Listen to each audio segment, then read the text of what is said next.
Nakita ko kanina ang retrato niyong dalawa. Batid ko sa iyong mga mata na ikay sobrang masaya. Buntong hininga kasi may bago ka na pala.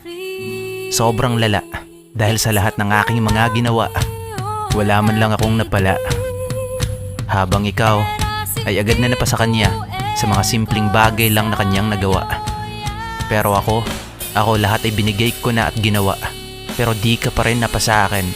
Yung sakit, ang lala. Yang mga ngiti mo na yan ay kahit kailan hindi ko man lang dati nasilayan. Ewan ko ba, ang tanda-tanda ko na pero bakit pa ako nakikipaglaro sa'yo ng habul-habulan. Pero ang tanging hiling ko lang sana bago tuluyang magtapos ang huli nating kabanata ay sana huwag sayangin ang taong pinili mo, ang pagmamahal mo na laging hangad ko galing sa'yo.